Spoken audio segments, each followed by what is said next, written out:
Now, who's going to protect us from this monster, Mr. Speaker, called Rigathi Gachagua? Who on earth is going to protect us from this monster, Mr. Speaker? Who's going to protect us?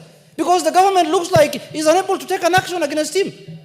Kenya, mambo ni mengi sana, muda ni mchache. Juzi Junet Mohamed aliita Rigiji the monster, yani jitu ambalo linawasumbua jijini. Na kwa hivi sasa Rigathi Gachagua anazungumziwa either direct ama indirect. Hata wengine tu wanaota, bora tu waweze kumzungumzia, na chochote ambacho anazungumza lazima waweze kurespond kwa sababu anachoma kuchoma. Watch this video tukiendelea.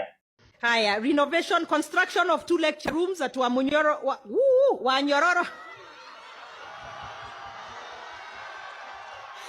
At Wanyororo Vocational Training Center. A few moments later. Na gavana anasema haki itende, hakuna cosmetic ya kufanya investigation alafu nothing happens. Anataka haki kwa Rigiji, not Rigiji.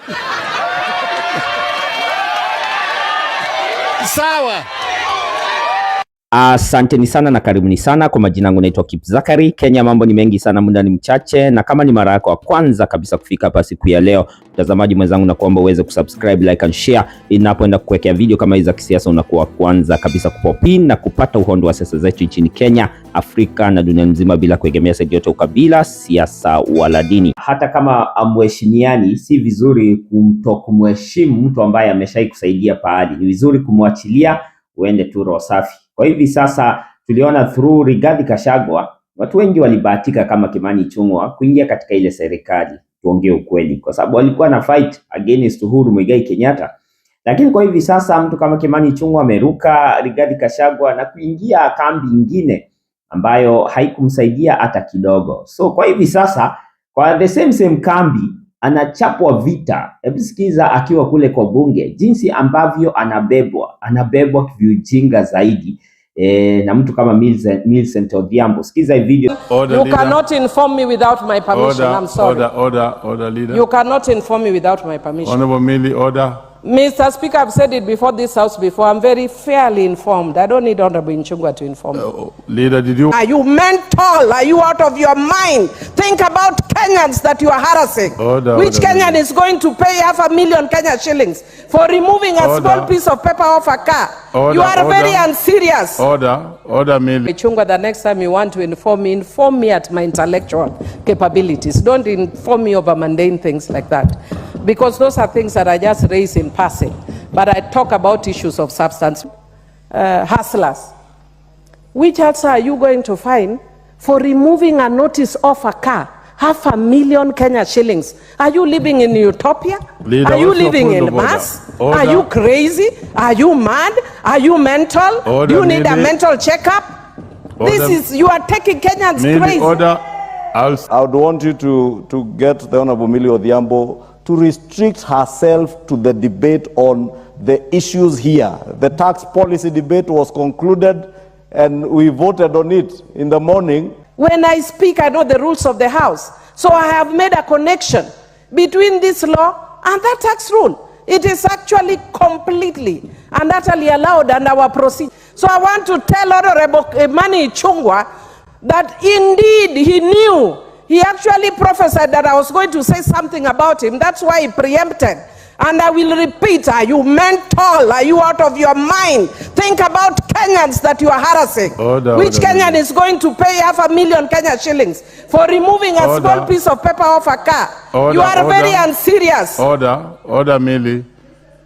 Kwingineko, William Samoei Ruto bado anasumbua, natembea bado anasumbuliwa, wakiwa na kina Njeri naye Kalonzo Musyoka wakiwa na ile group ya kina Eugene Wamaro. Wanafanya kazi nzuri sana kutetea watu wao. So kwangu it's a time kwa natembea kuamua as soon as possible kama kwa ndani ya huu muungano wa kina Rigiji, kwa sababu till now hatujajua, hakuna mkutano hata mmoja natembea ameikuja. Kuna ule alipeana apology ya kwamba hataweza kuwa, lakini ako Kenya, hakuna pahali yako. Alikuwa anasema alikuwa busy kwa mambo 2-3, lakini hajatokelezea katika launch ya Kalonzo, launch ya Martha Karua, launch ya Rigiji. hakuna mikutano yoyote amepatikana. So mimi kwangu natembea till now bado anacheza kama yeye kivyake. Maybe tukielekea 2027 hapo ndio anataka sasa ni kama ile kupembelezana ya.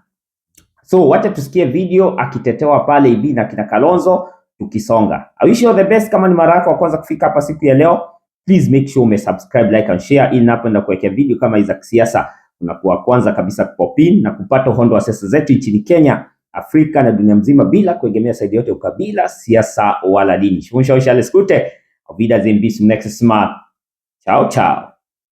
We want to say the following. Some of us came prepared to represent both Governor Natembeya and Rose Njeri, a very young lady doing what every Kenyan should be able to do, have open conversation about the state of governance in our country, and just attempting to have a conversation about Finance Bill 2025. There's nothing criminal about it. She has been apprehended and we don't know where she is. So we must remind the DPP and William Ruto that if you still believe this country is under the rule of law, please produce Rose Njeri with immediate effect and be able to face the consequences of acting against the Constitution. You know, you cannot hold an accused, a suspect for more than 24 hours before producing them in court. This is the basic law of the land. And kama mulienda kule Homa Bay na munasema kwamba you have apologized to the agencies. How do you apologize to the agencies and you continue to harass them? So some of these things we are going to be dealing with. We are very clear about it and we will not relent. Kenyans will not surrender. You've just seen one frustrated Kenyan here expressing his complete sense of despondency.